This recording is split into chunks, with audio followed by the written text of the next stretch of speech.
It is the Tom and Dan Cruise 2024. Check it all out. All the information at tomanddancruise2024.com. Yep, sponsored by Pyrospot, Sports Subaru, Injured on the Go, Just Call Mo, Villain, Bud Docs, Modern Plumbing Industries, White Claw, and Celery City Craft. Yeah, man. I want to, thank all our sponsors for helping us get this together. We're going on the cruise in September, and prices start for inside cabins around $1,000, and that gives you unlimited free drink package that comes with that. Yeah, you got the drink packages. All alcohol, all sodas you are got free. The Wi-Fi. Entire time. Brand new ship. Never been on it, but the thing is brand new. The MSC Seashore. Yep. And I'm excited about it. It's going to be a lot of fun. We have a lot of activities planned, but here's the deal. If you can participate in those if you want to, or if you'd like to kind of do your own thing, you can do that. There's nothing, it's just kind of, what do they call that? Freestyle cruising? Yeah. You get when you go on a Tom and Dan cruise, you'll get a lanyard,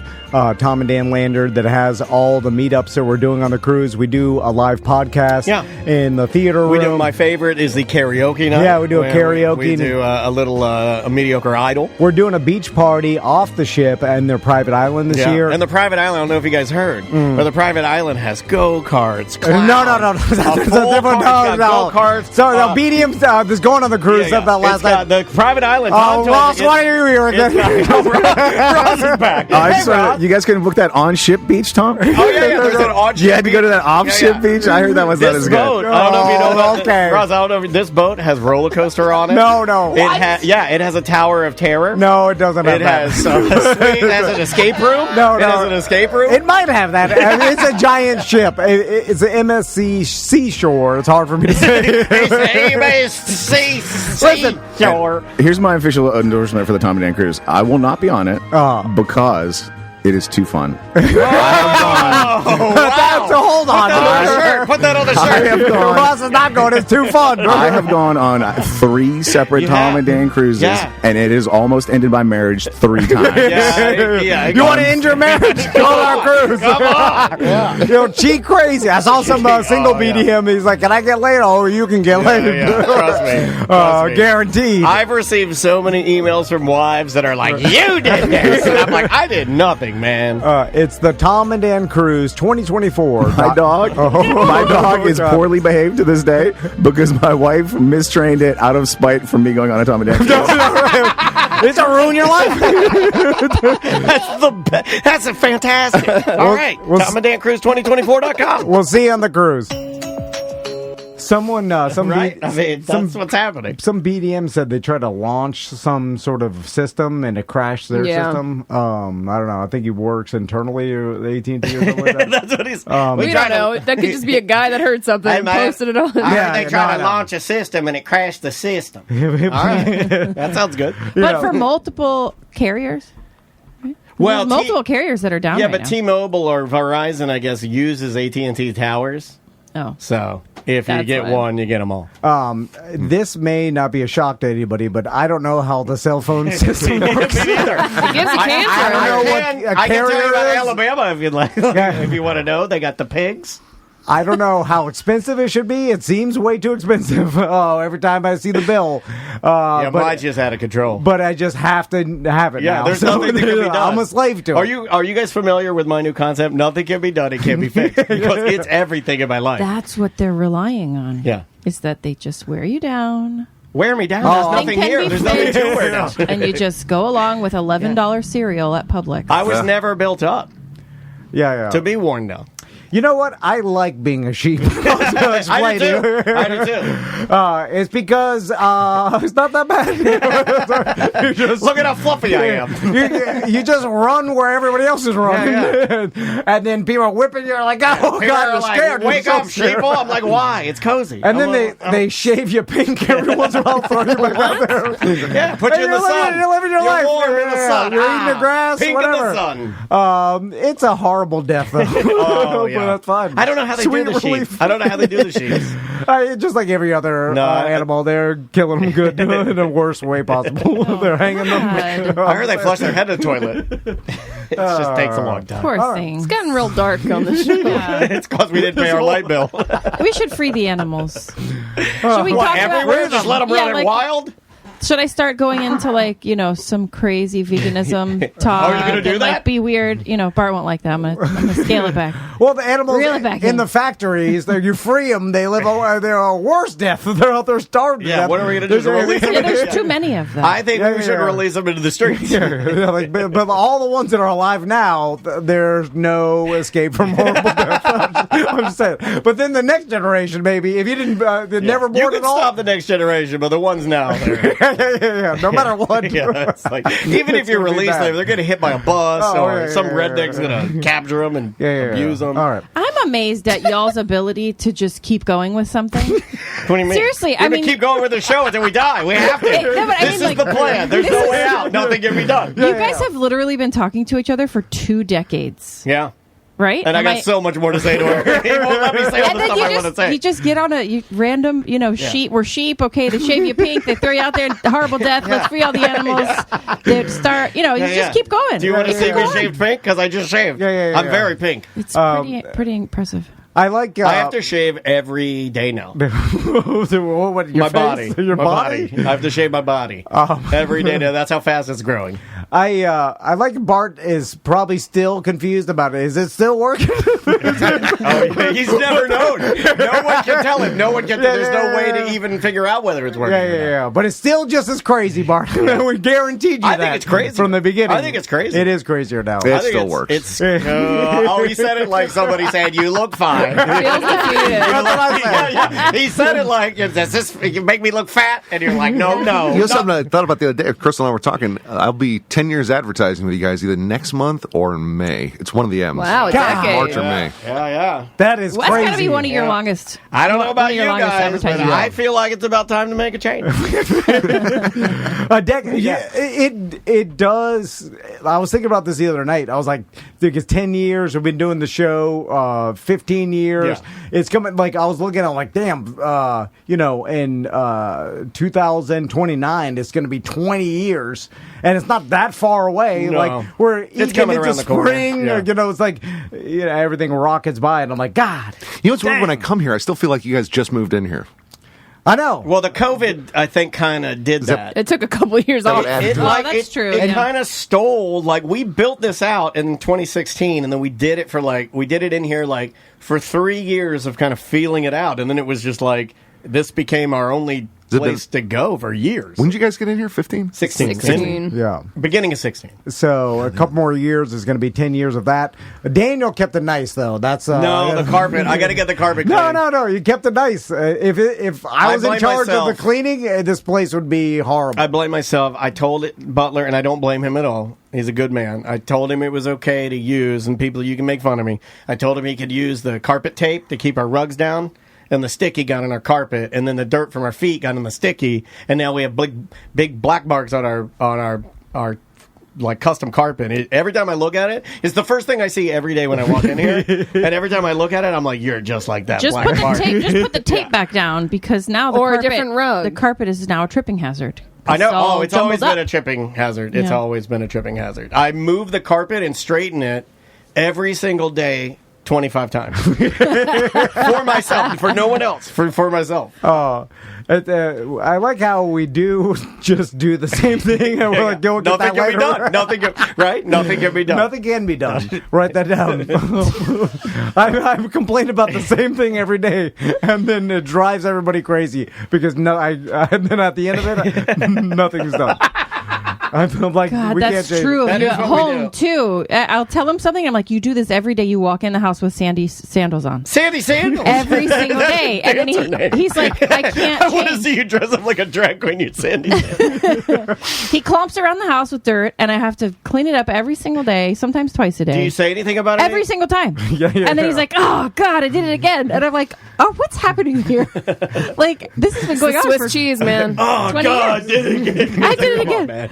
Oh, Jesus. Nothing can be done. There it is. Yeah, Fine. nothing- If you just accept it, then you live the nothing I can did be done. accept it today. We were talking, and I just walked out. I was just like, nothing can be done. I just walked in there, whistling a tune. Is that it's fine? Yeah. All right. Sorry, guys. BartTheRealtor.com. Yes, go there if you need to buy or sell a house. No better team in the world. I And- said world, not Orlando. Thanks. There's got to be an Asian team. Like, they work hard. They're working 24 hours. Like, the Shaw Howell team. They got they got a super chat. Yeah. 4 different people on there. They're like Voltron. Yeah. Yeah, green, yellow, pink, red. They form one big realtor bot. Yeah. They're using VR. They got all the screens. The MLS at all times looking at it. Would you like to walk through? We put on your Vision Pro headset. Your wife's looking at you again and telling you she wants you to shut her down, but we're not doing it. We're going to power through. Power through for 9 more minutes. We got this. We got this. Yeah. Come on, sheep. Oh my God. Let's do it. The sheep will keep running no matter what. Oh, yeah. They'll never tire out. They're running, their hooves fall off. Then they just die. Anyway, when we're doing it. Hard turn. Yeah, we're doing it. When will there be only VR house tours? Like never. They'll never catch on. I don't No, think so. they'll never catch on. They've been trying to commoditize real estate online for a very long time, and you still got to see it, smell it, walk around it. Kind of, the senses got to take place. The smell it is a big one for me. Yeah. Smell it's a big one. I know that sounds crazy, but it doesn't sound crazy at all because they're like. A lot of times when there's a house that's sitting for a long time and it's like, it looks really nice. I wonder what's going on. You walk in and you're like, there it is. Mm-hmm. Somebody died in here. Oh, my God. I always know it's But there's also a part of me, like, there's a whole... I'm going to share a lot here. There's a whole series. I belong to a group on Reddit where it's just pictures of where they tried to clean where somebody died, but they can't. Yeah. Why did you join this group? I don't know. It's a stain. And it's a permanent stain. And there's a group I'm in. And so every morning I start my day by looking at hundreds of photos that can't be cleaned of people That's that are... how you get your day They're going? fascinating. They're fascinating. I'm surrounded by insane people. It's fascinating the way that they lay. You got Sandy Sandals over here. Sandy Sandals who just stares at his phone and freaks out every morning. And then you got this guy on Reddit pages looking at crime scenes. What the hell is going on? I'm the most normal one here. Most of the time it's an older person that fell and then wasn't found and then died. Stayed there for days and died. Yeah, whatever happened to spontaneous combustion? It's a thing. It's a thing. Whatever happened to spontaneous combustion? It's a thing. I don't think it's a thing. It's a thing. And then I think you know what I heard? You know what I heard? I heard it happens with people that have a high concentration of certain fat in their bodies. No. Because it's the fat in your body that burns. Legend of the Candle Man. Your candle, human candle. Yeah, just you spontaneously combust. You combust. It's a thing. It's normally fat people in their lazy boys. Boom! Burned up, and they're just nothing no left. explanation. Nothing left. They're piping their slippers. Piping slippers. maybe there's some burn hole in the cushion. But then it stopped. Like somewhere in the 80s or whatever, and then it never happened again. No, it's just less somewhere reported. when information, when video cameras, right. Like it's just less. It's less reported now. I feel like it's more commonplace. Was it murder? No. It was. Hold on. You remember the spontaneous combustion? Oh yeah, it was just some old pop who was telling a story about his buddy, and they were like, he just burned up. It's like an urban myth. It was early 2000s. It was early 2000s. It was when I was around the time I was there's listening pictures to of the Loch Ness Monster too, Tom Van. It was around the time I was listening to Limp Bizkit, and there was a lot of like spontaneous combustion. It was a thing, But it was all fake. Pre Limp Bizkit, I think. Yeah. No, I want to say was the end of no, because spontaneous there were combustion. pictures. No, there were pictures on the internet. It was always a plaid lazy boy, and then a burn hole where your ass would be, and then he's right, slippers and a pipe on the table. So it was all fake. The slippers and the pipe didn't I burn. think it's real. No, hold on, it can't be real. Everything we used to think is fake is real. Aliens are real. Listen, some person went out for milk and left a bunch of burn holes and pretended to spontaneous. But every person never happened. Every person I've ever seen that fell asleep with a cigarette has never had anything bad happen to him. The girl I dated whose dad, he would fall asleep with a cigarette in his hand every night, and when it would burn his fingers, he'd know to go to bed. That was a cigarette alarm. Yeah. You know what I mean? Like he did that a million times. Anyway, sorry. We got 5 more minutes, baby. We're doing it. We couldn't We're do doing it. Well, I don't understand. How do you start with shorter time and you end now with longer time? Did you power through a commercial or something? What do you mean? No, we had 9 minutes to fill. Now we got 5 left. We only went through 4 with spontaneous combustion, so we need 5 more minutes. Honestly, if you want to feel like we feel, I take back my compliment. We thought we'd get a lot more out of the combustion, but it combusted. They ran out. Yeah, Crystal, you were wrong. I was wrong. I thought you guys could just keep going forever, but it stalled there. I mean, it we spontaneously combusted. We can. There are times this when segment spontaneously combusted.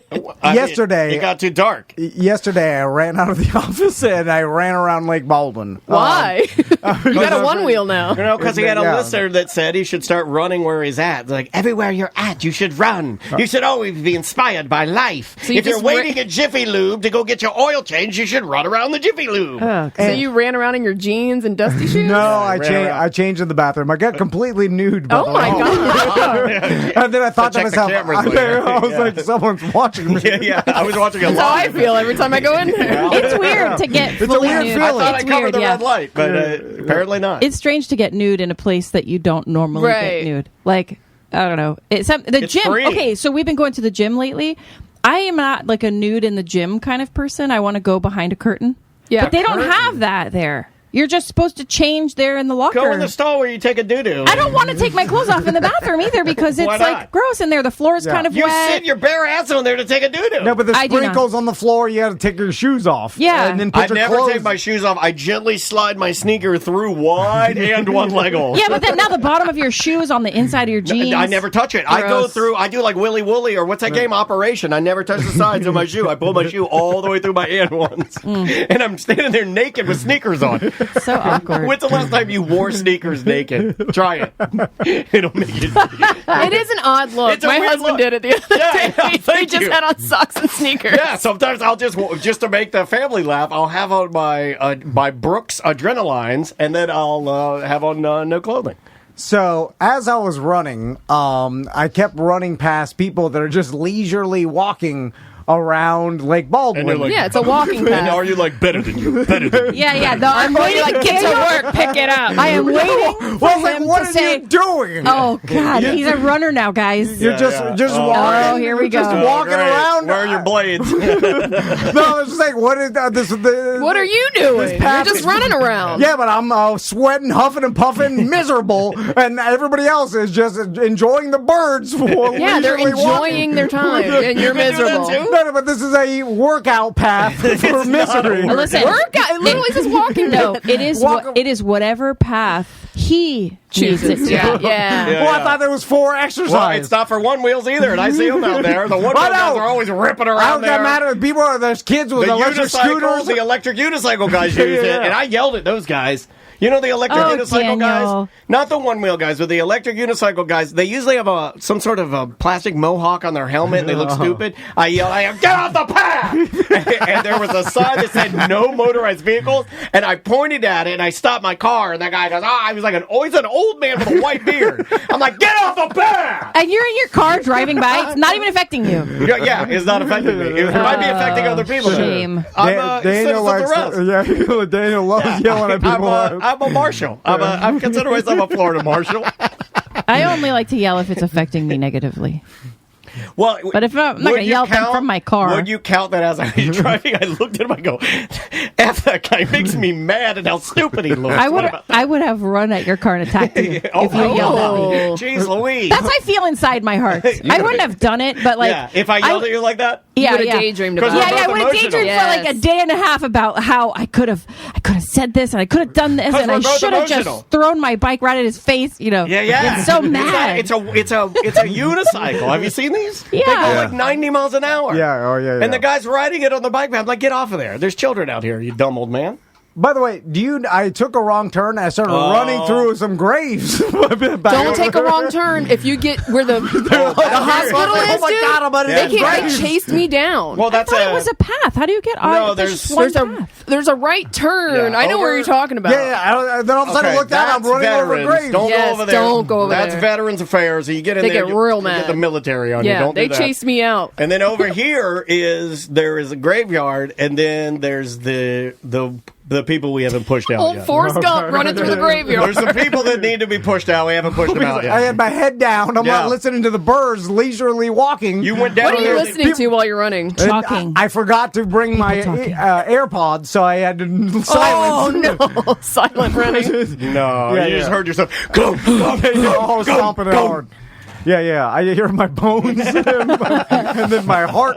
He said that running is making him shorter. Because I stood next to him yesterday, and I think I'm your height right now. What's happening? Proofs And of the he's like, pudding. I'm getting shorter. Yeah, while I'm well, running. who played soccer his entire life? Who enjoys running? Not It's me. horrible. It is horrible. It's beating me to death. My organs are all jumping around. My bones hurt. I don't like the Sucks. way my pecker bounces. Like I don't like the way You need to get tighter underwear. I gotta don't. I wear don't a like. jock I strap. don't like really tight underwear. It's a weird thing. Just temporary. I know, but I don't even temporary. Like I'm like on the spectrum. I'm like, get it off. Now wait until you feel these D's bouncing around. Tell you Hey, put some D's on it. Heavy. Yeah, I don't have a bouncing sports problem. It's all just a tight pouch. Bart's got to get the hell out of here. God, when I'm We did it. We did it. We end it with pouch. I'm not gonna say what I was about to say. Like a tiny grandfather. BartTheRealtor.com. Bye-bye. Welcome back to A Corporate Time.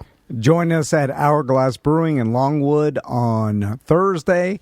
On Leap Day, we're doing a Leap Day Sopper tournament, so come by, have some beers. Yeah, man. Open to all ages, so swing by and They hang out with always us. have amazing beers there. They're always rotating through handcrafted, yummy beers. So, They got free arcade games, like old school arcade and pinball games there that are just open. So, it's, the gigantic you will not be bored. brewery. Plus, if you've never played Sapo, it is a really, really fun coin tossing game that I'll love to play with you. So, come on out and hang with us.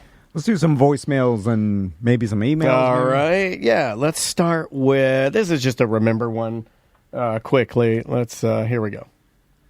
Yo, BDM Neil here.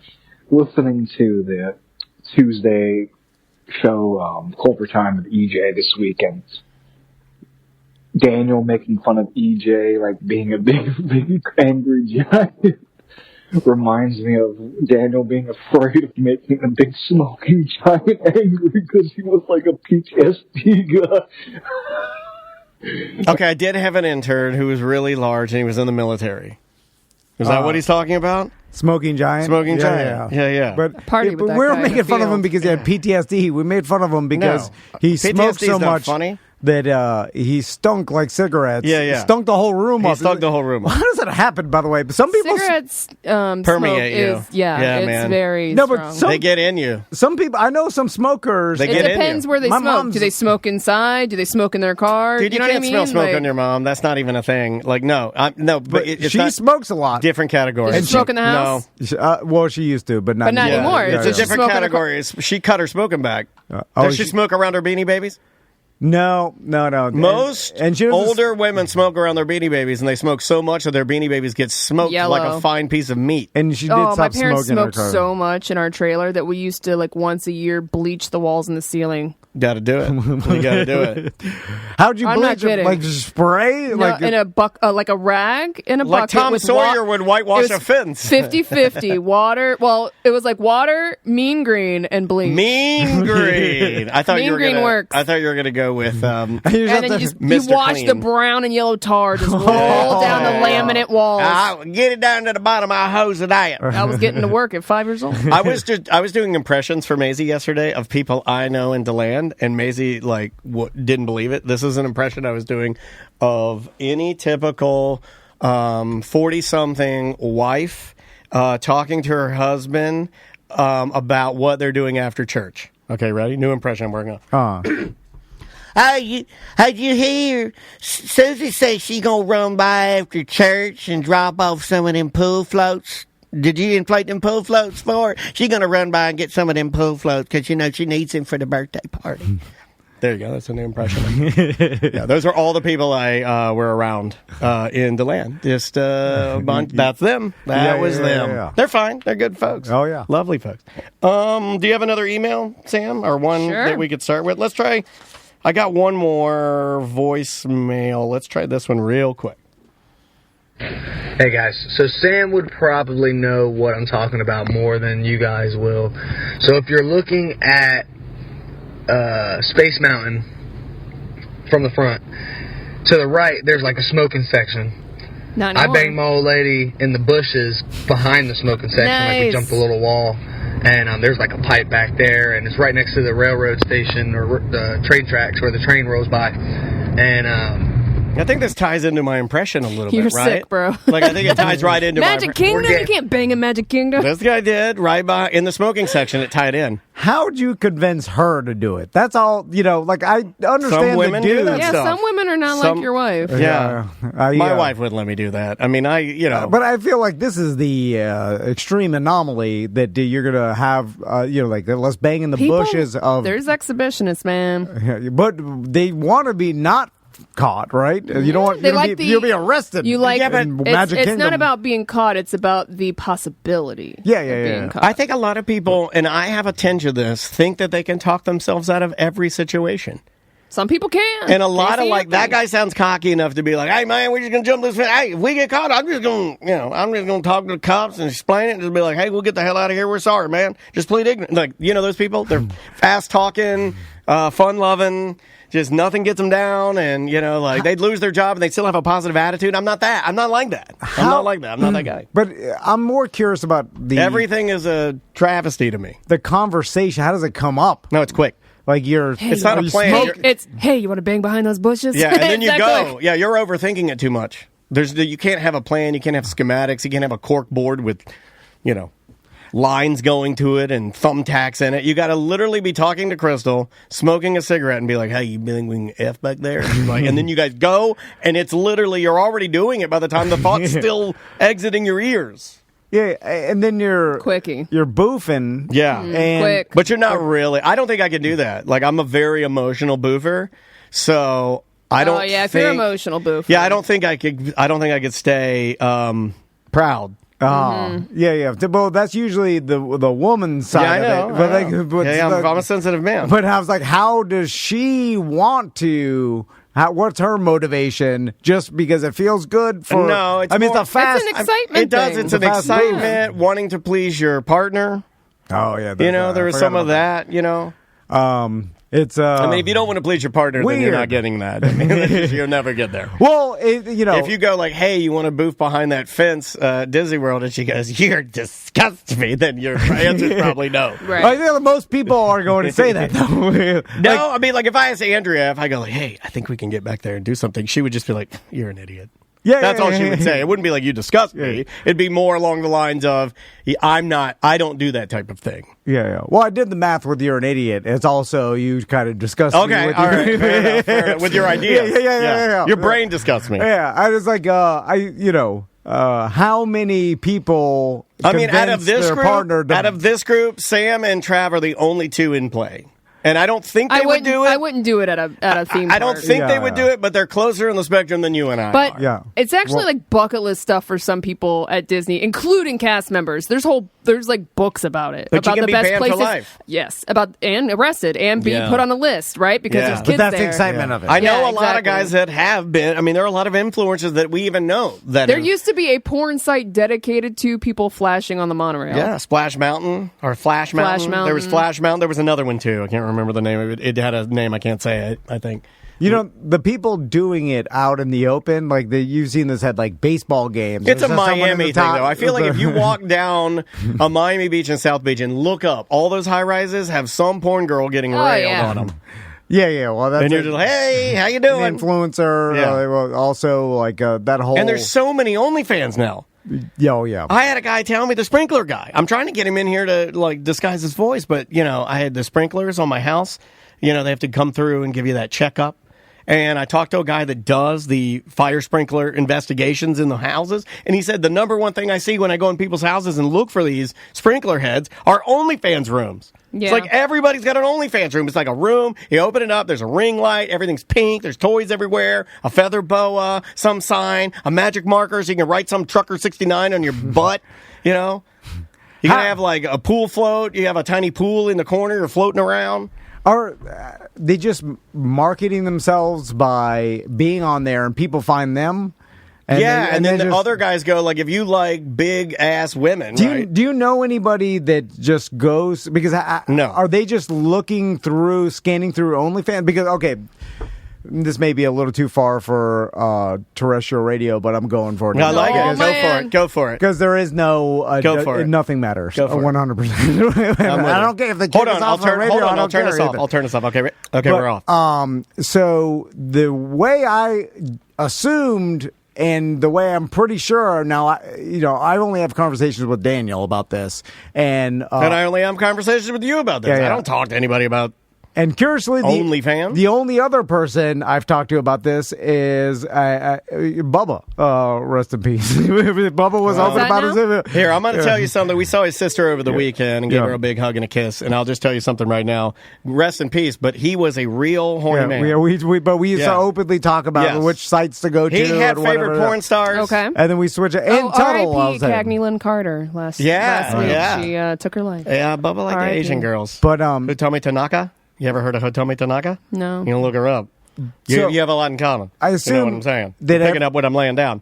That everybody just goes to the site, and now the sites are doing what and they've always kind of done this, but they're using algorithms too to just give you what you're interested in. So every video you click on, it just gives you more of that. You know what I'm saying? So now they're curating the content for you, right? So I imagine that everybody has their couple lists of tube or torrent sites they go to, and then they just consume the free pornography from there.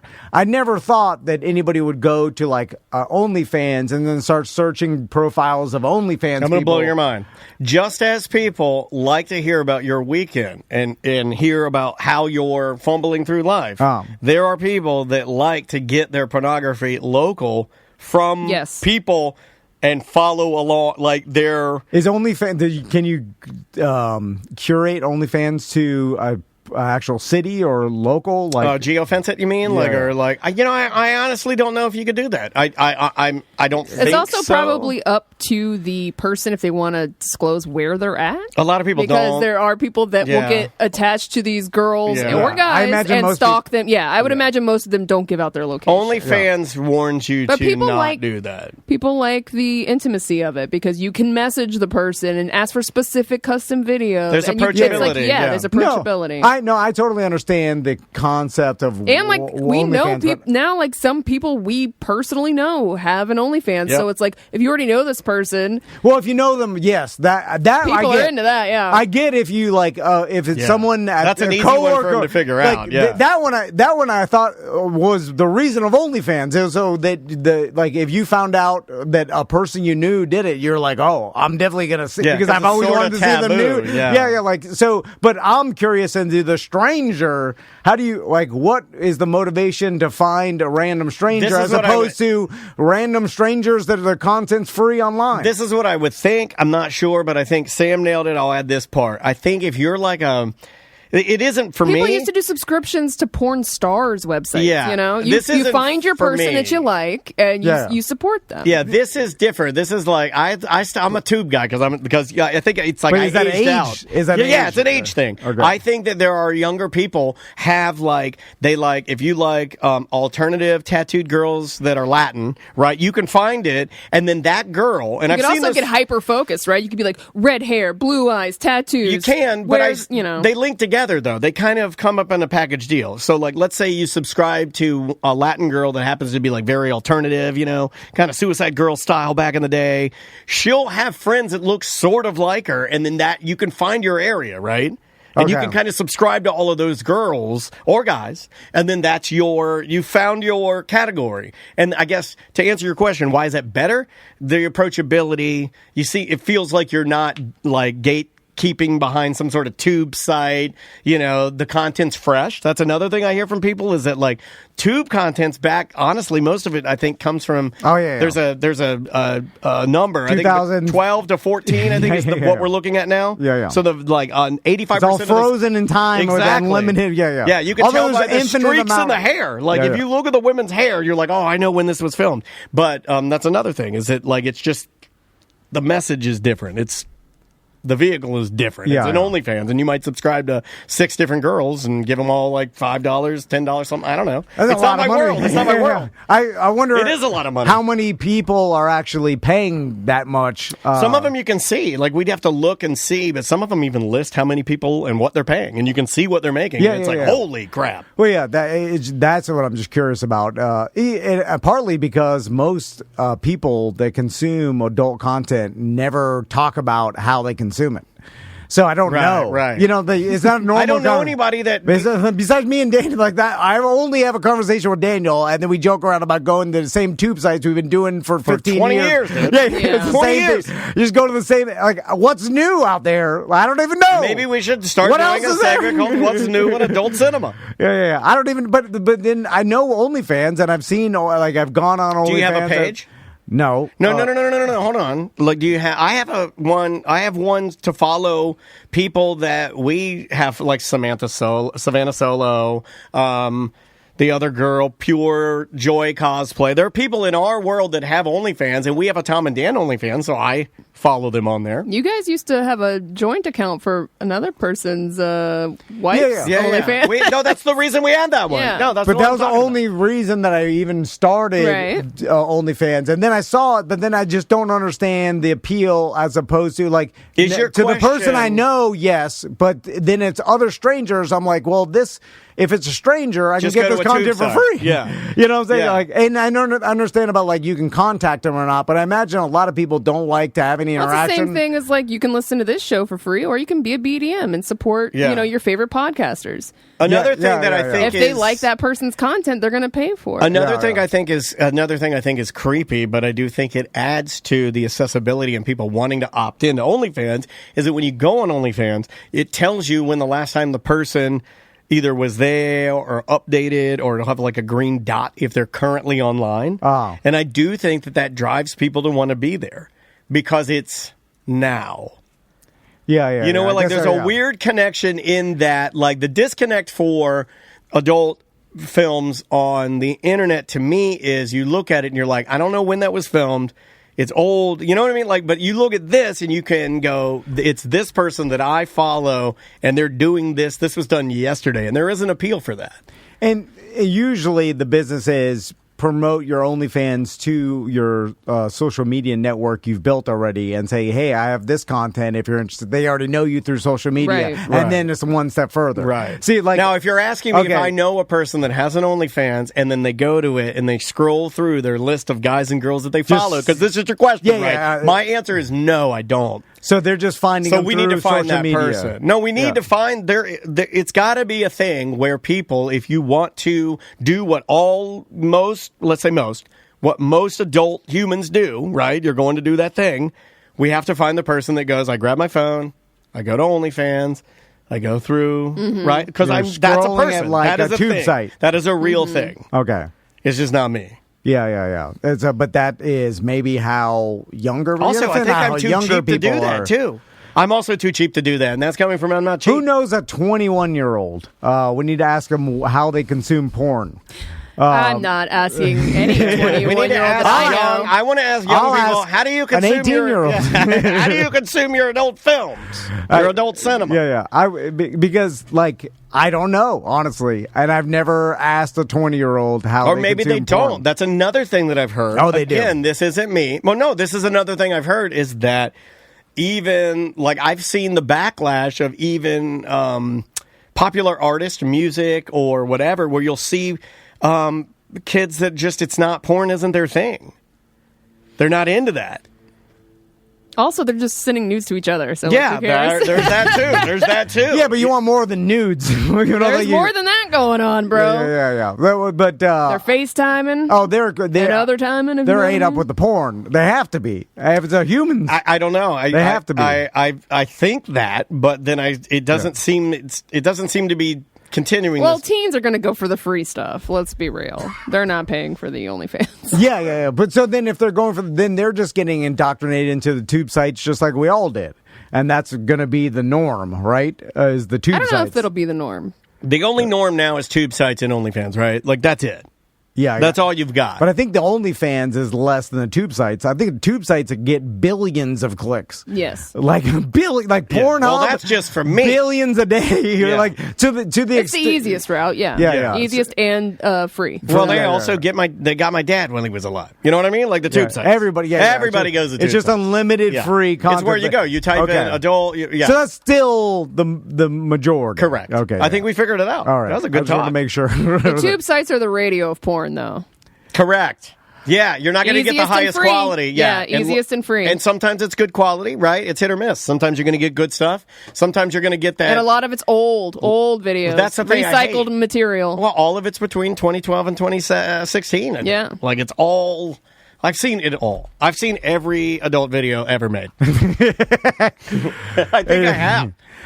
I think I have a base. I think I have a better base knowledge of names, studios.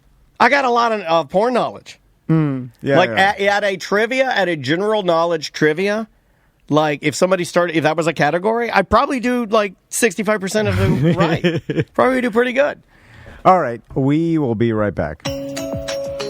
Promoting horrible things and then showing up and then the listener showing up, I do miss that. Because remember when I did extreme sports, or it wasn't extreme sports. Mountain Dew, or the Dew Sports Tour. No, that was good. That had money. Sports Carnival. It was just called Extreme Carnival, right? It was the Extreme Sports Carnival?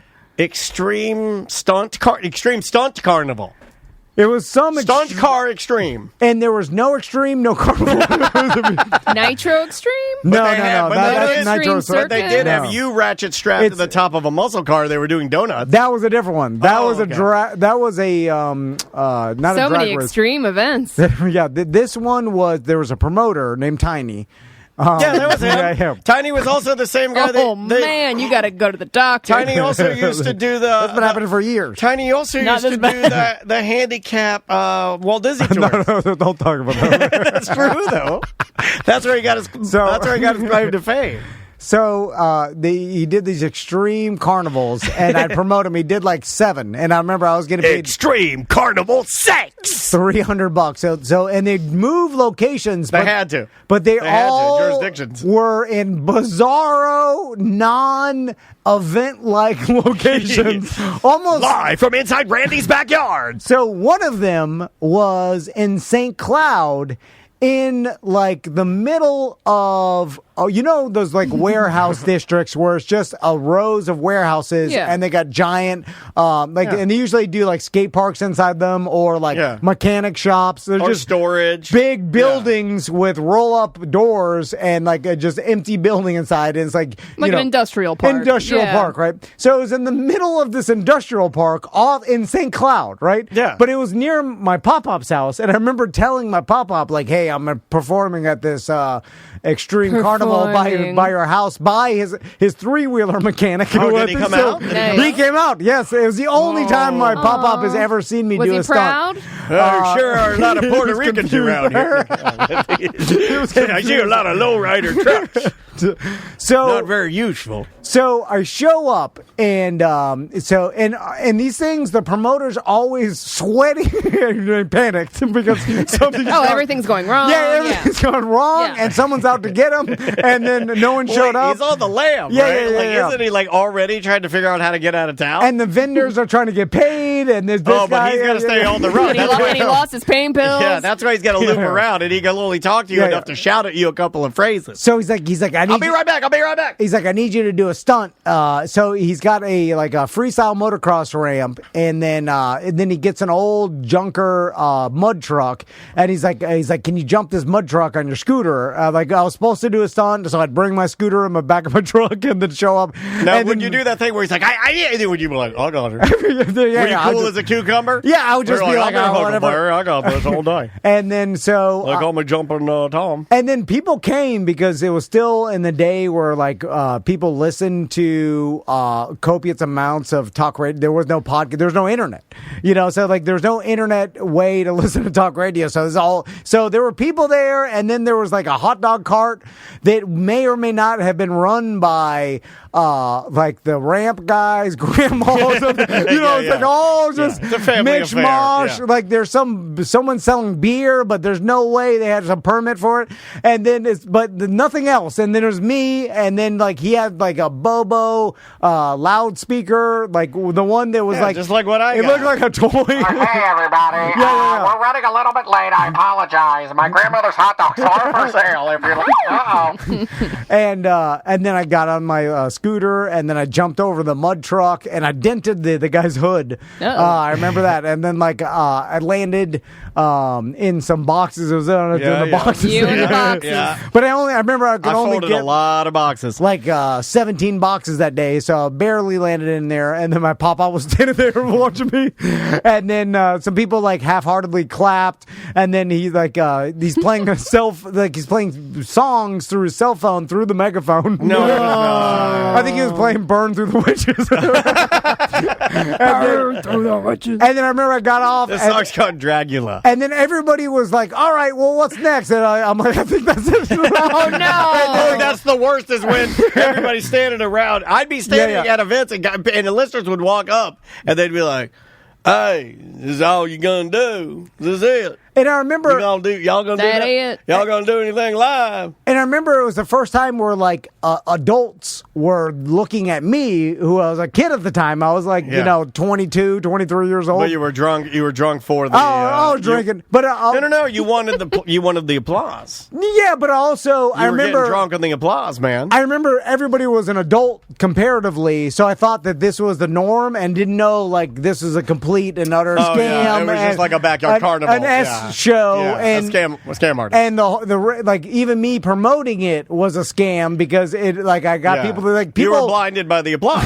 people bought some sort of something to get there. Right. Like there was some What do you think is the ticket. biggest scam you advertised? Oh. Do you have one? Can we talk the about love that? meter. How dare you? Should we put How it on a dare you. BDM show? Maybe put it on a BDM show. Tom's biggest scam. I don't think we have. Well, Not since we work for ourselves. well, But back in the day, the events, I was a little more loose with my scruples. the events that, but the thing was, what I was paid to read was different than what I showed up to. So Right, you weren't in charge of the event. You I were in was charge of the 22. read. So who am I to ask like a middle-aged man, or all the salespeople are middle-aged? Everybody's an adult comparatively to me, right? No, you have to learn I'm that just on some your new, own. Yeah. Right. I'm just some new kid. You expect they have their S together and they know what they're doing. Yeah. Well, now And if I'm like, somebody came to you, and I've seen you do it, they'll come to you and say, like, hey, I want to do a warehouse carnival. You'd be like, no thank you.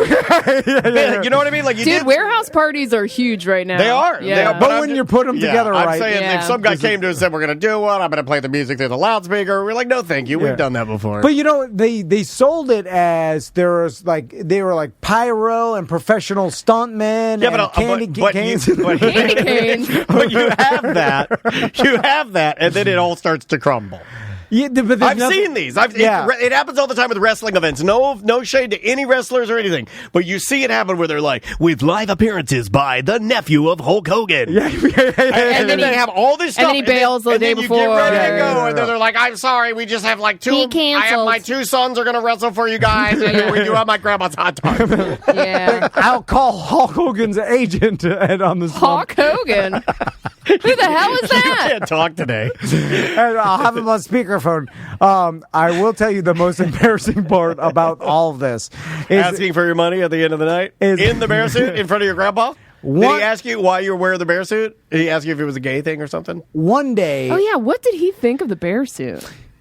he didn't talk about. Yeah, because he thought it was gay. I guarantee you thought you were gay that you wore or something. Yeah, like but- he was like, I'm just going to yeah, leave that one like- alone. like- He's Don't a talk furry. about He's it. a furry. Well, no,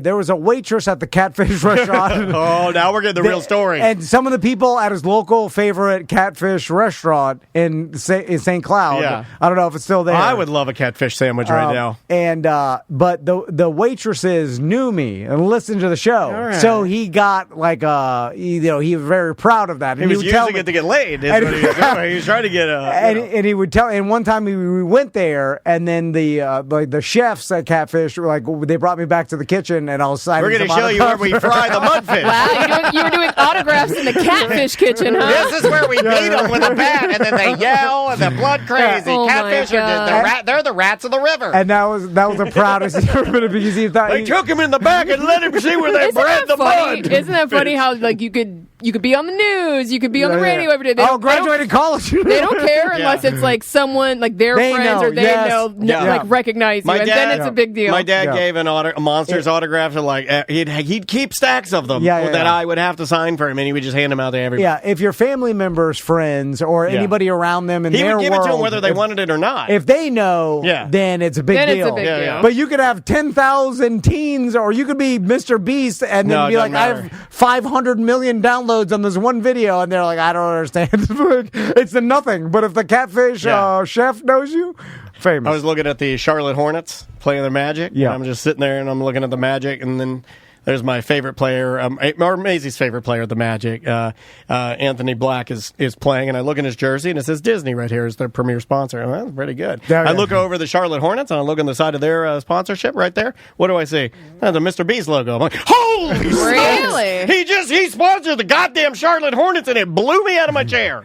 Yeah. And I'm like, well, if you're on par with Disney, if you're like literally in the same level of sponsorship as I was like, it blew me away. Yes, if you look on their jerseys, it'll be his little Beast logo with the purple bandana around its neck or whatever. Yeah. And I was like that. Even Maisie was like, that's Mr. Beast. Well, and with this, the worst thing that happened was one time I couldn't make an Extreme Carnival. Oh, no. So I got SBK to sub for me. And did he ever talk to us about that? He should, because they ended up like dragging him on a U-tube or a inner tube in like a mud pit behind some bucked up girls' four-wheelers. Yes, I remember that. And then it was like the pictures and the whole thing is like very bad.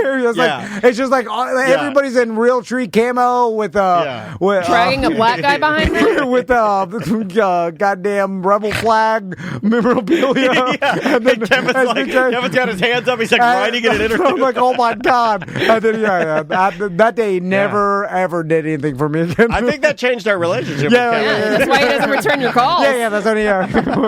Holy I smokes. apologize. I was like, I was sold a different bill of goods. Sorry. You were, but not Kevin. I sold it to him. Anyway. That used to be a thing you do. Like, if you couldn't make your promotions, you gotta find a fill-in. You'd fill them out, like, to get other people in there. Yeah. And did you ever throw one to Tom that you didn't want to do? Yeah. I'd do anything. Yeah, he would pick up shifts like crazy. This guy was your guy. If you wanted to get out of anything, especially ones that are like, I hate that one, he'd be like, I got it. Yeah. I went to the Kangaroo in the middle of the worst part of town you could imagine. Yeah. And then I remember like this radio station doesn't even. No one listens to this here. No one. This is not their demographic. Yeah. And I remember just being confused all the time and just being under the tent, and then I stood there for a couple hours. Everybody around me was confused, and I was like, "Who's paying for this?" Yeah, may have been Cakesters. I've had those. I've had the beepers and phones with the pizza. That was one of the worst ones I ever did. But the worst ones you would do were the ones where you would show up and they wouldn't really know, and then you'd be like, I don't know if I'm going to get paid for this. So you'd have to like figure out if you're really supposed to be there to spend your time. Yeah, you know? I got the tail end of you have to get paid by the promoter or whatever at the end. Yeah. So they stopped doing that a year into they were stiffing them. I mean, honestly, like who? I mean, how would anybody imagine that bar owners would start stiffing people when they show up and put in 2 hours and then they just go like get in their car, drive away, leave? Like Tom says, like shut their office. They'd be in there. Oh yeah, I remember going up and you'd see they peek through. No, you would know they're in there, and then people outside would be like, "Yeah, he's in there." It'd be locked. They're like, "There's nothing." They're like, "There's nothing we can do. Nothing can be done." Then they do the power move. Usually they're coked out, where they'd be sitting behind their desk and there were money and coke, and then everywhere, and then they'd be just talking to you. I'd stand in the doorway, like waiting for my payment. Yes, that was a power move with the big checks. And then the person would just be talking to some other bartender or whatever, and then they would never Acknowledge you. Yeah, but they are filling out your check. But they just make me stand there for you're giving me the 15 willies, minutes, dude. Because they wanted to belittle you or make you work for it. No, they wanted you to wait. So they be like, if you were, oh my God, you're freaking me out. You're unlocking memories. So I'm going to give you one. I don't know where this place was at, but it might rhyme with Loxy. And I remember waiting on the money, and the guy that was doing it, there was money everywhere, and he had to sign my check. Like it would get printed from. They had the machine. They could print stuff out. Yeah. And I remember, and then he would like be, hey, what are you doing this weekend? You gonna do yeah, it's funny. Hey, I don't know where that. And they'd be talking and doing this whole thing, and you're just standing there. Like, come on. Yeah, and they'd be talking to the other guy. Hey, you look, I would do that. They're yelling, and you'd be like, what the F is happening? And then they'd go, I got you. Just give me a couple of minutes. And you'd have to stand there while the guy just carried on and having his dumb bar business. Yeah. You simultaneously be screaming at someone and sexually harassing his own employees. Yeah. It's talented. It's very talented. Doing coke the whole time. But it would give me anxiety in feeling that, because I knew that I'm gonna say, please don't interact with me too much, or please don't make me please don't say something that I don't understand, or make this go any longer than it needs to, or start telling me about your crimes, or don't confess any crimes to me, please. Or show me I don't want to be complicit in that. I was always scared of the old, the movie thing where you go knock on the door and it slides open and they're like cleaning up someone that killed them. Oh, they're taking a dead body. They're taking a woman's body out, and then you have to do body out. I didn't see nothing. But then they know you saw something, so they have to either. By the way, that never works in any movie lately that I've seen. Where the guy goes, hey, I ain't seen nothing. They kill him right on the phone. Every time. I would not tell anybody, by the way. If I saw something, I'd just be like, all right. You know what? I would kill you. I'd have to kill you. I know. Well, why? I won't tell. I don't think you can believe anybody. Trust you. How do you keep tabs on somebody if you're like, all right. Normally I kill everybody that says that to me, but this time I'm going to let you go. You know what? If a guy in a bear suit says, you can trust me, I won't tell anybody, I'm killing him. And also, I'd be talking about it right now. Yeah. And I'd be naming their names. I'd be like, this person killed someone this night at this business. Did you see anything? Do you ever see anything bad other than drugs? Saw drugs. I saw drugs. Yeah. Just lots of drugs. And a lot of inappropriate. I did see a politician one time hanging out with goons. like the movies, big mafia goons. I know what you're talking about. And, sitting in a back VIP table, like a prominent, House of Representatives in Florida. Yeah. And he was hanging out with some Miami construction goons, yeah. 4 Miami construction goons, and this short white politician.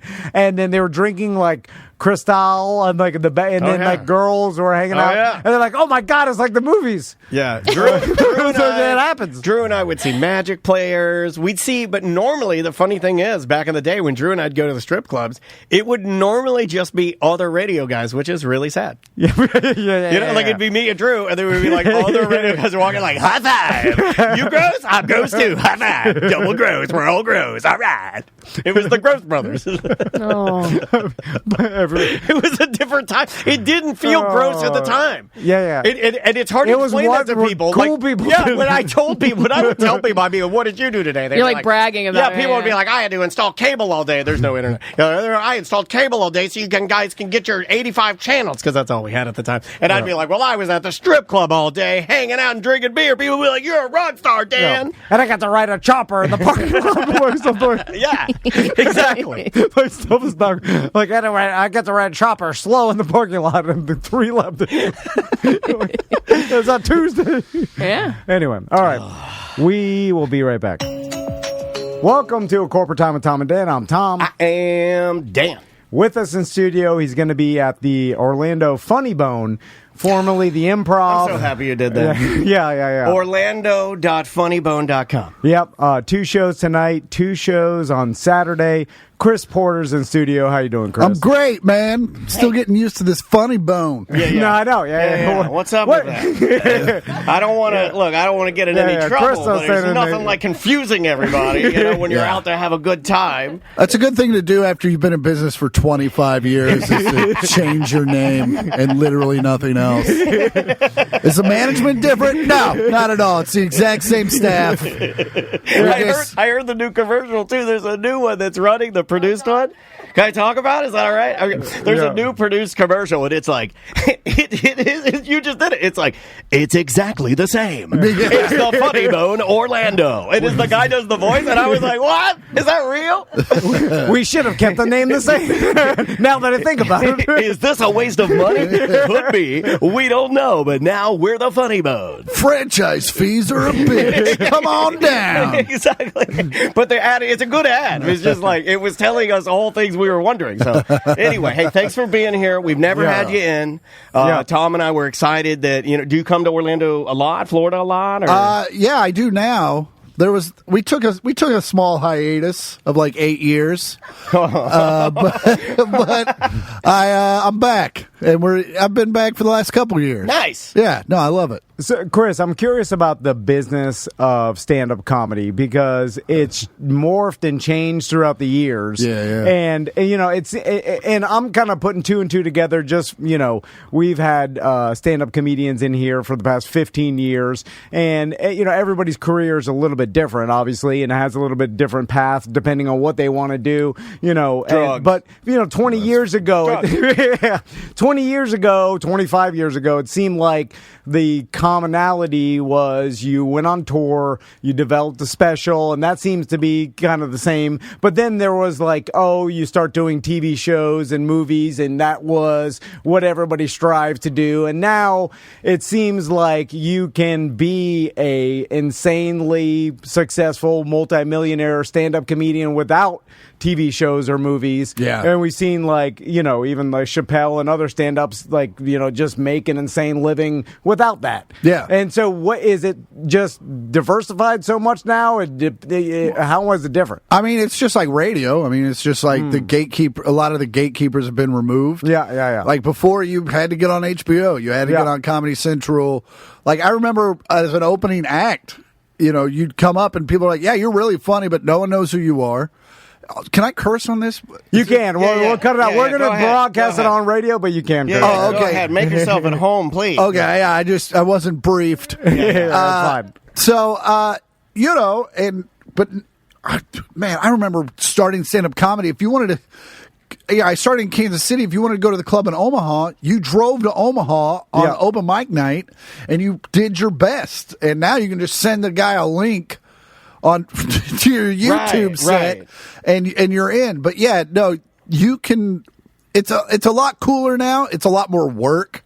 You are no longer. You used to just have to be funny and keep being funny, and now you have to be funny and an accountant and a social media manager. That's what our buddy Akeem says. He's been doing. Akeem's been doing comedy for a little while, and his biggest complaints are like, I miss the time when I was just a comic.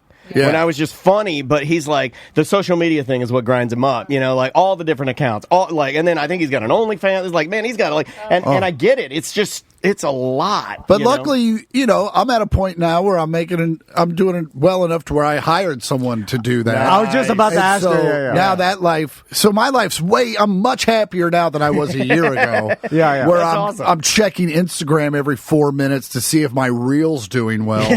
And Are you doing that for real? Are you really checking it? Yeah, you know how it is. Like you make a video and you put it up there. Like, how's it doing? Well, that's pretty good. Well, let's see how it's doing 4 minutes later. Yeah, we do that. Yeah, and then people are making comments. You feel compelled to interact, defend your Instagram art. Yeah. Oh, I got into an internet fight because I wished Willie Nelson happy birthday. That's the nicest thing you could ever do to Willie, right? And this dude was like, "How dare you wish that libtard a happy birthday? He hates America. Everybody who doesn't love Trump hates America." And I'm just like, buddy, he's 90. Let it go.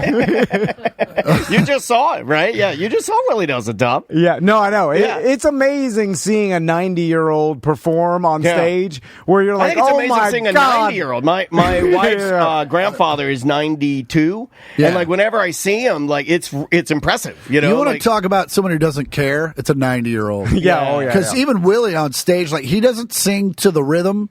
He just says the line. Like, I'm going to be a cowboy. Chicka down, chicka down. You play, right? I was looking in videos. It's kind of hard to find. Do you use it in your act at all? No, I do a side project with Zach Myers from Shinedown called Campfire Astronaut. Yes, okay, that's what I was trying to tell you about, that I was messing up the entire... Can you tell us a little bit about... It's basically, we bill it as like an evening in our living room where he and I sit on stage with guitars, and we tell stories and we play songs that none of them are funny. They're all covers. That sounds amazing. And it usually is we'll tell a story that leads into the song or a story about the song. And then at one point, Zach does stand-up comedy. I do stand-up comedy. And then we do 2 songs to close it out, and then we're out. That sounds great. That's cool. Do you do that? Is it just something you reprise whenever you can? Yeah, we're doing it like I fly straight from here to BFE, Michigan. And we do a Sunday show at 6 p.m. and then in April we're doing a full 1 week tour bus. Nice. From Nashville all the way up to Flint, Michigan. What was first, comedy or music? Well, music when I was a kid, my uncles were musicians and stuff like that. And my mom, it's funny because my mom was like, never become a musician. Look at your uncles; they have to work other jobs and they work so hard and it's not worth it. My mom was a musician and she told me not to be a musician. Yeah, and I was like, okay, well, I'll do stand-up comedy then. Yeah. wait. Just as good. Yeah, so that's funny, man. But yeah, so what's your main instrument, or do you play? So I started with saxophone and then went to drums and played drums for years. Yeah, I'm a drummer. And then when I was 24, went on the road as a comic. And man, you start bringing drums into a hotel room, they have questions. So you brought your drums with you? Well, no, you're just you start to be like, oh, I want to take these on the road with me. You're like, there's no way this is going to fly. And so I stole my dad's guitar, and I learned the guitar, and I've been playing guitar for 25 years at this point. That's great, man. Well, it just dawned on me, and I'm curious, Chris, what's your opinion? What do you think is harder, to make a living in music or stand-up? If you were going to start I know it's based on talent and it's subjective. Right now? Yeah, but it's just okay, you're going to start from scratch. You have more control as a comedian. Okay. And always have. You don't have to practice, you don't have to schedule other people, you don't have to deal with other people's BS.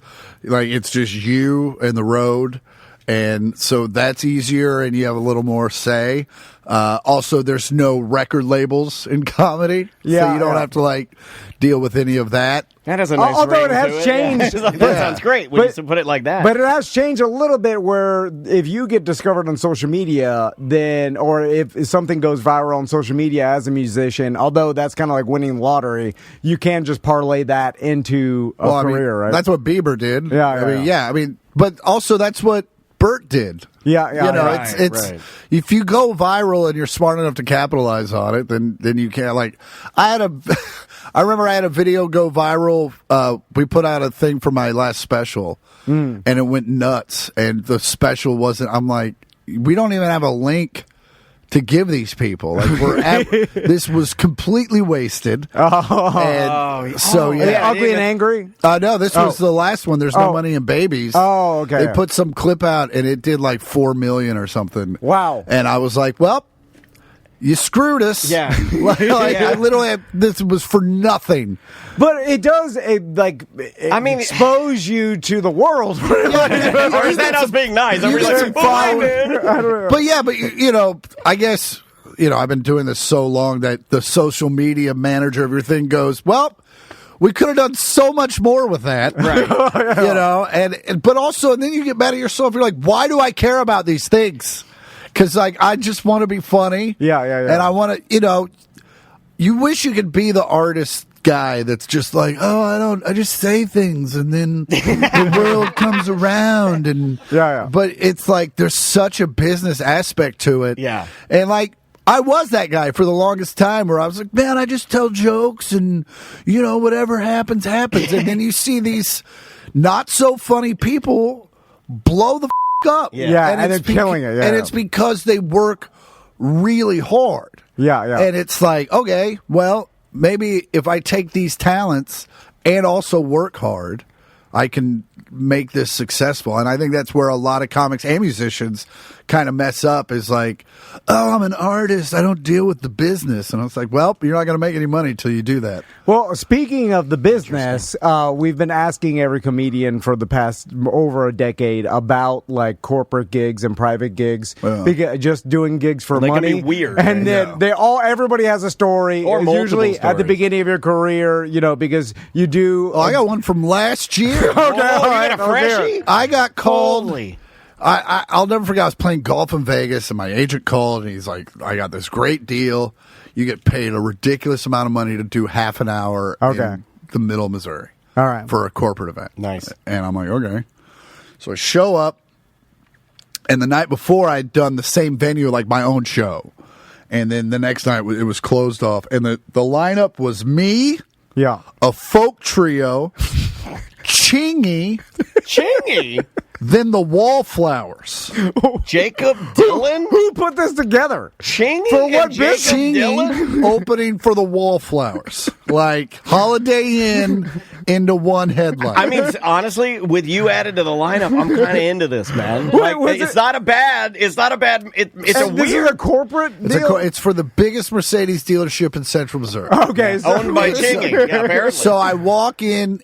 So I'm the first one to go up, and I'm standing backstage, and they've given me zero information. I don't know. I still don't know if I have to be clean.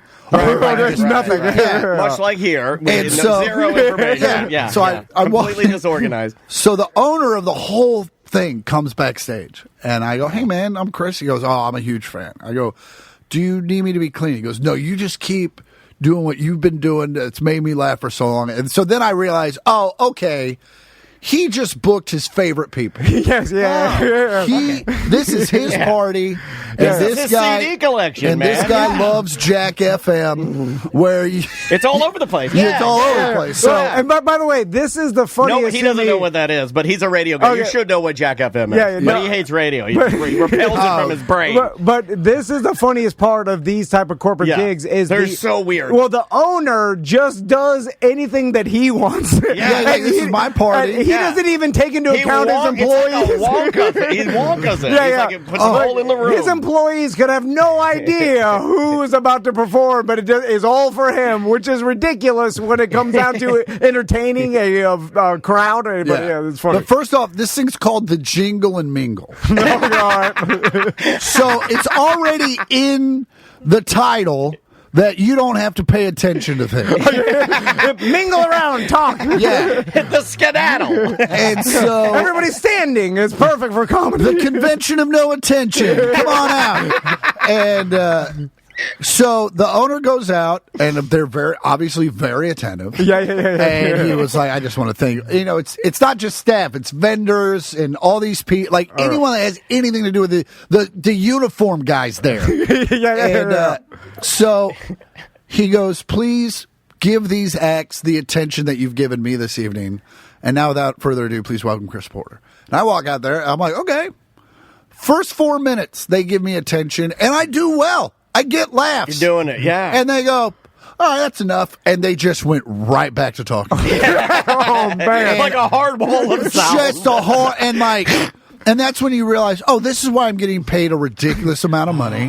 Because I have to sit here and just take this for 30 minutes. Oh, man. And I did 45 minutes of material in 30 minutes because usually you have to hold for laughter, and I didn't have to do that this time. And there were literally 30 people up front and that were paying attention. Everyone else is talking. Oh. And I'm like, I get done, and I get off stage, and I get my check. And I'm like, I'm 2 hours from my parents' house. So I'm like, I'm out of here. I don't need to be here for this. Yeah. And so I get back to Kansas City, check Instagram. By this time, I made friends with Chingy. We're following each other on Instagram. So I checked Chingy's Instagram account. Exact same thing. He's up there singing Holiday Inn. 25 people losing their minds, 400 people who could care less. Yeah, they have no idea. They're like, who's this? I feel real bad for the folk trio. Oh, and then the wallflowers. They can't even get heard. Oh, yeah. The wallflowers are doing one headline. Nobody's paying attention, and that is arguably a perfect song. I mean, it's a great song. Dude, the wallflower. This was the worst. Was the wallflowers wouldn't let the rest of us in the green room? Oh no! So it's like me and Chingy and these other folks like in this other room, all just talking. Dude, you just get into weird predicaments with celebrities because didn't you bring Mumford and Sons to your parents' house? I did do that. Yeah. What the hell? What are you doing, man? Like, do you just have like weirdo entertainment magic? But I was staying at Kid Rock's house until I got here. What? No. Oh, really? Yeah, my buddy Scott Pollard had a heart transplant in Nashville, and so when Kid Rock did the heart transplant. He's not. He's not a certified doctor. He's really smart. But he knows what he's doing. Actually, he didn't even do it. He has an eagle that can do it. It's got a Trump hat, but it's very smart and it's very accurate. No, but I mean, Kid Rock's been a huge supporter of mine for 10 years now. Nice. And he's a huge a good friend of mine now. Yeah. So whenever I go to Nashville, I just stay at his place, and then is it a super mansion? He built. I'm not kidding you. He went to the White House and decided he wanted one. And he built a replica. And I've seen it. Built a replica. And you get to live in it. Because your friends are Kid Rock now. That's. So, I almost cursed myself. Does he have an Oval Office? I walk in. I took the red eye in on Wednesday. I get into the house. Audrey, his fiance, is who I've known for 10 years at this point. We're just shooting the stuff. Yeah. And walk in, and he goes, this guy gets up off the couch, and it's the lead singer of Rascal Flatts. Really? And I'm like, Gary, there's 2 guest houses out there, fully furnished. And he's just like, just crashing on the couch, that's where I fell asleep. Dude sold 30 million records. You got the magic, man. You have weirdo entertainment magic. You know what? I always thought that once you reached a certain level of success and fame and wealth, that you no longer slept on couches. I never thought I would be in a position where I'm like, hey, man, we don't have to FaceTime the ex-president right now. We don't need to, can we just hang out? I know you know him. I know you know him. Yeah. I don't need to hear his voice through a speaker. Have you hung out with Kid Rock in public and seen how bizarre it must be to be that famous? All right. Well, you did his cruises and stuff, right? We're in Vegas.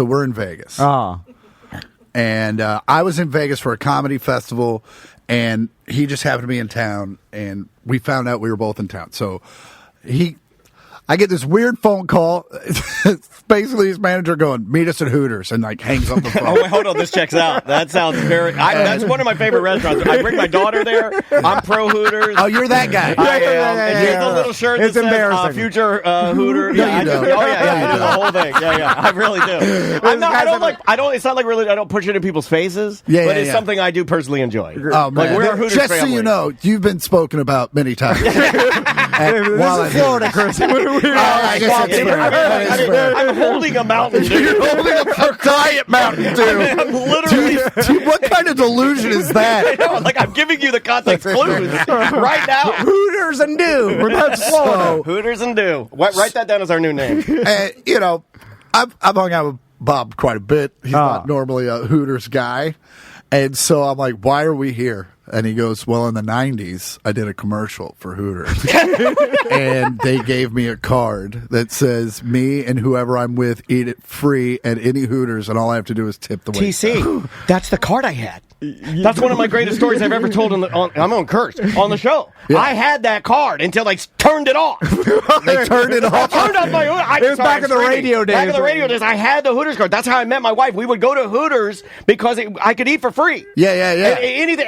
I was eating booze. We were boozing it up. Hooters. I cannot believe you're telling the story. See, it exists, dude. It exists. It's a real thing. So we're at the Hooters in Vegas, and I get there first, and I'm like, hey, man, can we have a table in the corner? And they're like, we don't have a table in the corner for that size, because there were 11 of us. Yeah. So they put us at this table in the middle. Bob shows up in golf gear, so he doesn't look like Kid Rock. Yeah. He looks like he doesn't have full. It's like Batman without his suit. Yeah. He's in Bruce Wayne mode. Yeah, okay. And so he's also drunk. And so they start playing songs he likes, and he starts singing them at ear-piercing decibels. And so everyone's in the middle of the Hooters, dressed in golf gear in Vegas, in the middle of the day. Oh yeah. And this, when I tell you, this man was shaking. He came up with his son and was just like it was a level of fandom I've never seen before or since. They were. It was like they were meeting the Pope. Like they were just like, I cannot believe we're doing this. And the son was 7 and could have cared less. But he was like, I'm such a huge fan. And Bob, even sober, is the nicest guy. But when he's drunk, he's just like, hey, oh yeah, of course, man, come on over here. Ball with the ball. He gave him a ball with the ball. I can't believe this story. He gave him the ball. And it turned in, and then we went to Top Golf, and it just turned into like a giant Kid Rock meet and greet. Everybody finds out he's there, and then just gravitates toward him. Well, and he's just such an approachable dude, and he's not a dude. If he's in a certain mood, he'll tell you to F off. But most of the time, he's like, hey, man, come in. We're on the cruise. Yeah. And the artists, we had our own little floor that we could go to. Yeah. And hang out. And we're all hanging out there. And we're all just telling stories. And this guy starts telling a story. And Bob goes, wait. Who are you? What are you doing here? Like, how do you know these? How do you know us? And the guy gets real nervous. And he goes, man, I was on the elevator when you guys got on, and I just followed you guys up. and Bob goes, oh, okay, go ahead. What were you saying? And that was the end. Nothing was ever said again. He hung out the rest of the night, and Bob was just like, oh, is that how you got here? Great. That's what I would have done. I just want to check it out. Let's go. I just want to find out. But crazy. You know, he's the nicest dude in the world till he gets on Instagram. How does he handle that? Like, does he even pay attention? Does it bother him? He loves nothing more than to be and I say this to everyone. Kid Rock is the finger in the butthole of America. Okay. Because he's always shocking. Some people love it.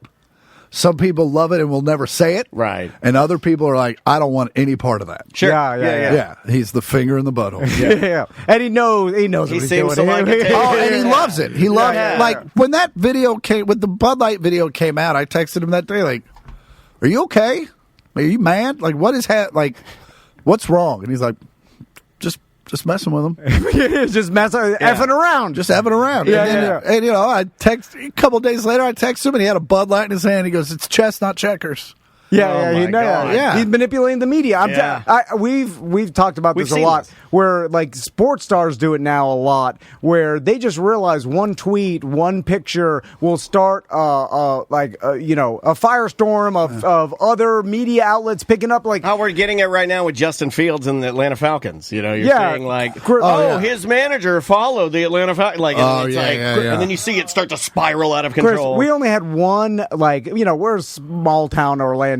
So we don't have very much. We don't have very much experience with like the media and the how it works. So when Bob Saget, Tarzan with a fork or something. When Bob Saget passed away, we were the last people to interview him. Actually, not really. Some place radio interviewed him in Jacksonville, but then he passed away. But if somehow we were the last people he tweeted about an interview, and then like inside first TMZ got a hold of it, and then we saw how it trickles down where everybody just grabs a hold of the story, and then it's like a pyramid of every outlet, copy paste, copy paste. And then it's like one thing can trickle down to just hundreds of different media outlets, and it spreads, and it's like, man, we saw how it kind of works, and we're like, man, just people are manipulating this, and big stars can just put out one thing and like watch this explode, and they're doing that all the time, right? Well, yeah, and it's because, and trust me, something, now that I've really had to start getting into the analytics of social media and stuff, if you really want to get your video to blow up, give people something to argue about. Yeah. Because if your bit is polarizing it, even if it's not polarizing, even if it just makes a statement, people just start arguing about it. Like I did a thing about travel sports parents, and it blew up mainly because it was people going, oh, I would never do that. Oh, some of my best times of my life are being travel sports parents, blah, blah, blah, blah, blah. And it's just people arguing, and it's share. You just watch it all. So, yeah, man, make a statement and watch it blow up. But going back to like our original conversation where it's just like, I got into this just to be funny. Yeah. And now it's something, now it's like, all right, I got to be funny, but also now create controversy. So there's arguing on my posts. So that blows up. It was like, well, that's not being funny. Yeah. That's manipulating, you know. Yeah, so then it kind of dilutes the whole reason. Yeah, it is hard for me to wrap my brain around and you're like, you're doing things where like, well, this isn't funny. This is just manipulating the dumb world. You know, where it's like it's kind of disheartening at a certain point where you're like, what the hell am I doing? I'm just like, I'm on social media creating this you know, it's like a fake argument. It doesn't it's weird. Well, I mean, but it's also, that's the nature of people. If people didn't, I think it comes and goes. I think everything's cyclical. I think we're at a time where people want to argue all the time. And for the longest time, people didn't even talk about that stuff in public. I think, like, you ever talking to your grandparents, they're like, oh, you don't need to know who I voted for. And religion, politics, never like, bring it up. Why? What are you, be a man. And then you're like, no, now I totally understand why. It's because we were friends until you found out I was Southern Baptist, and now I'm a dick. Like, we were just talking about that. And it's like, that's why you're like, oh, okay, well, then I'm going to stop telling people. That's why I don't talk about politics in my act. It's just we don't either. We never talk about it. We stay away from it. And it's also, my fans love it because they're like, you're so inundated with the news now. It's just shoved down your throat. People want to escape. You can't not see it. Yeah, and so if you come to a comedy club and the first thing you're like, so the Ukraine, huh? And people are like, Jesus Christ. I came here to get away. Just want to get away. Tell me how you can't get laid, will you? And so I don't follow, talking to, hanging out with Kid Rock. They're all talking about Trump and all this stuff. And they're like, what do you think? I go, buddy, if you didn't record music from 1968 to 1984, I probably don't know what's going on.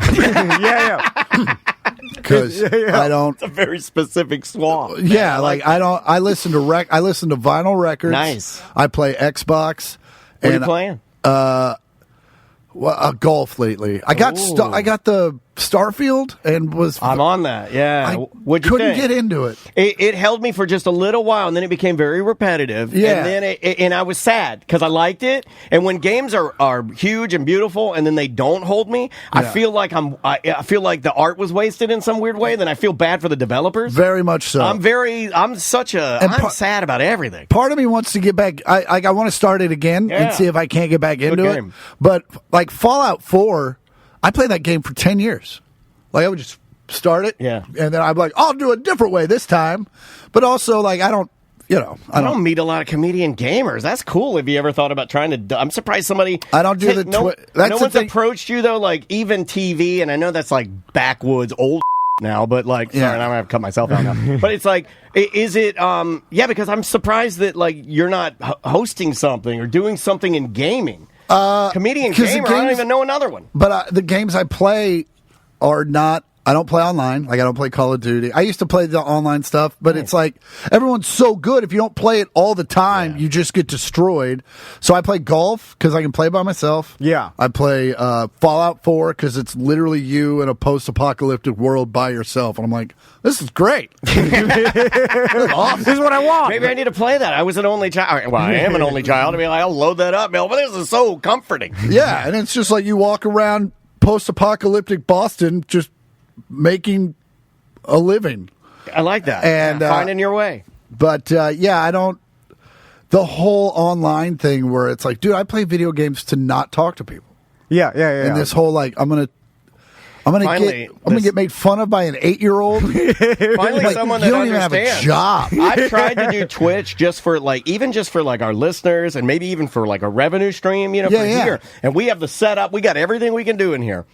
But you are absolutely correct, and I've never heard anybody else say that. I play video games to not run my mouth, because we do so much podcasting and so much radio and everything. Yeah. It's so nice to just sit there quietly with my dog and just hammer some tasks or run around or just walk around in the game. Yeah, just walk. Oh, I've dig never it. been here. I'm gonna go walk around that building and see what's in there. Yeah, and climb to the top of it. And your kill girlfriend's like, "You're a nerd." I'm like, "Shut up!"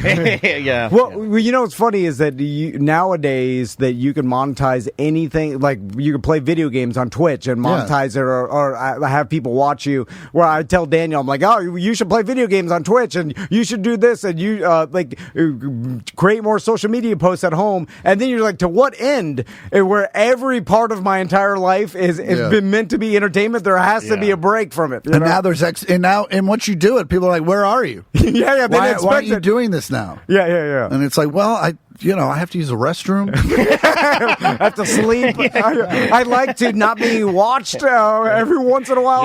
Yeah. Chris, with your last special, A Man from Kansas on Amazon Prime, right? I'm curious to when that gets released. Like, I'm sure Amazon is like, okay, this is the release date, and then they probably put some promotion behind it, or like, or I don't know how that works with streaming services. But then, like, when it gets released, do you notice an immediate feedback? How long does it take to you see when it spikes and all of a sudden like people are really downloading it?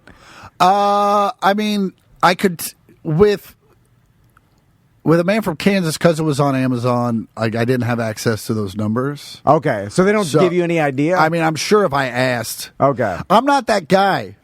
Like everyone, like people are like my girlfriend, when I was like going to Orlando, she's like, "How are the numbers?" I was like, "I don't ask." like there's literally nothing I can do about it now. We're gonna do press when I get there. yeah, you're right. I promoted it. Like, it's out of my hands at this point. I'm not gonna depress myself, because that would be the worst. If I've been working my ass off all week, and then I call and Chris is like, "Oh, there's 48 on the books," and I'm just like, "Well, now I'm saying." And you have to fly. They would have been that way anyway. Yeah, and you're like, man, I could have just walked into that and lied to myself and been like, "Oh, Monster Jam's in town, got a lot of the same demographic as Monster Jam," and but I've never. But with A Man from Kansas. Wasn't the last special? Was I just put out one that's on YouTube? Oh, okay. And those numbers are readily. It's literally underneath it. Yeah. But even then, it's like unless it goes nuts, it's never what you hoped it was. So it's like I try to avoid things that are going to depress me. Yeah. But when's the last time you just typed your name into Google and hit enter just to see what people are saying? Because undoubtedly you are like you're safe. Everybody loves you. I was telling Tyler about it. I go, look at this. Like, it's like just articles about like, hey, any Quit Sportive fans in here, the best guy I've ever seen. So approachable, so nice. It's literally like it's just never ending. And I think it's this attitude of like, I'm not going to check the numbers. I'm just going to do what I told you I was going to do. I'm going to come there. I'm going to be funny and be a nice person. Yeah. And that's it. I just, I started as not every comic has to come up through the ranks. Some comics.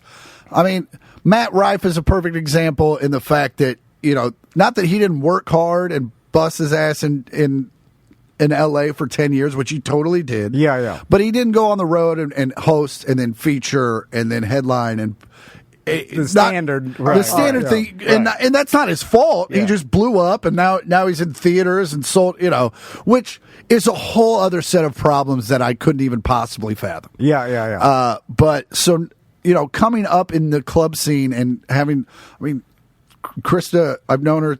I was a feature in 20 years. 20 years. Wow. And she was a bartender. I hit on her so many times. Coming up, she likes to have kids. Like, you know what that means. Like, she was literally like, "Chris, we're gonna be friends for 20 years." I'm like, "Okay, it's gonna be fine." Yeah. And I think I've known you like, I don't know, 15. At least. But I've just I worked with so many comics that were dicks to the staff and to me. Yeah, that's the worst. And it's like, man, this is the easiest job in the world if you let it be. Yeah. It's literally, you show up at 7:30. You can show up a little late and they're still fine with it, and then they offer you a beer. Like, it's the greatest thing on the planet. And so it's so funny when these comics are just like, "Oh, that club sucks. I'm like, no, you suck. You're a dick. Yeah. I doubt the club is purposely a D-head to you or mean to you in any way. Like, it's like you came in with a certain attitude. It is weird when people hate what they do.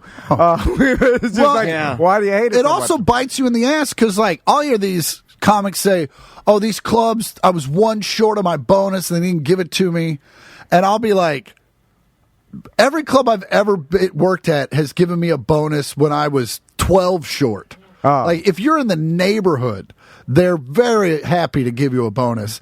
So I can only imagine what you had to say to somebody. Right. Where they were like, you know what? You were one off.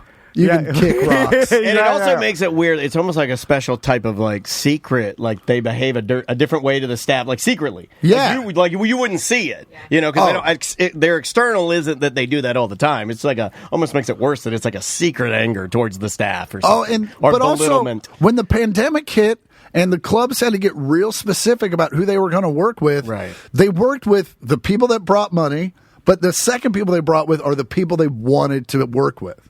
And it's so if you weren't one of those two people, you didn't get a lot of work. And I was never more happy that I was a nice guy because I never went hungry because everyone was like, we want porter because it's going to be a fun, easy week.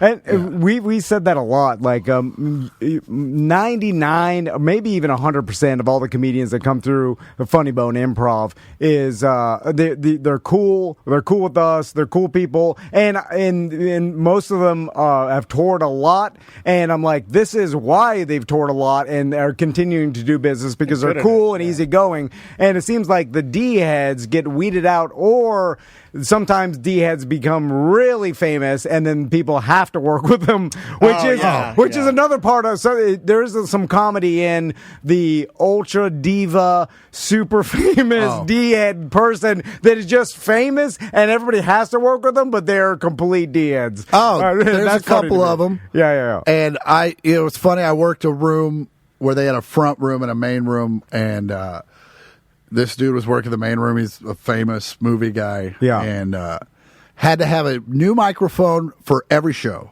Out of the box, brand new microphone. Whoa. Which makes zero sense. There's not even a benefit. An SM58 will last 25 years. I have one that I stole from the Edge here in town when Lane Staley was still singing for Alice in Chains. Really? He used it, and you might be, no, you're not on it. It's that one? That's like 28 years old. Yeah, it still sounds amazing. And it's got a history. Celebrities have talked. And is that like there's mold growing out of it? No. I clean everything in here, man. No, this guy, brand new, out of the box, he would put it, and the MC had to pull the mic out, and then he would come up with it and put it in. $100 a pop. $100 a pop, and then it took him like 3 minutes to get on.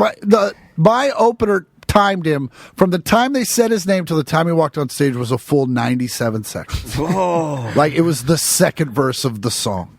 Just because they wanted that control, right? And then he walked over there and it's like, this isn't that good.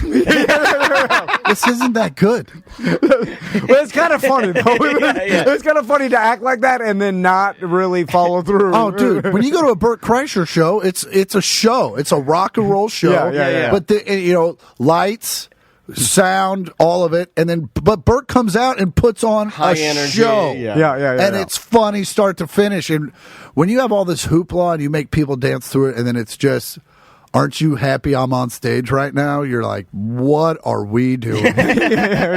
What is any of this? And live audiences usually, too, will respond. It doesn't really matter how famous the person is. Once they're on stage for a half an hour, like, they'll start to turn on you. I feel no matter how famous you are, really. Yeah, no, you have to be. Yeah. But, it's like one of those things where they go see...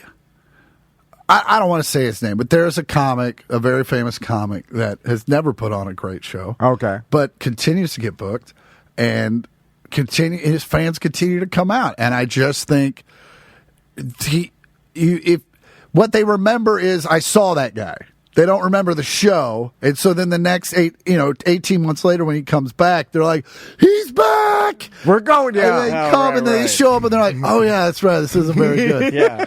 It's kind of like me How did I with keep Kobe. doing it? It's like me with Kobe. Yeah. I always go to Kobe, and I get diarrhea, and it's not good. But then 18 months later, It's my birthday it's again. your birthday, and I'm like, yeah. I'm like, pumped for the Volcano, I'm so in. onion Yeah, volcano. Yeah, I'm like, I want to go. All right, we got to get him out of here. Chris, thanks so Thank much you for coming by. being here, Oh, man. thanks for having we me. certainly appreciate it. Again, get your tickets, orlando.funnybone.com. Yeah. 2 shows tonight, 2 shows tomorrow. The chat room's already scooping up tickets, so that's always a Oh, great thank sign. you guys. And thank you for being We're here, at man. 43 now. Yeah, bonus. Yeah, you better get your tickets. Chris is going to show up. It's like, I talked about this. And it's happening. He's in the neighborhood. Come on. All right, we'll see you next week.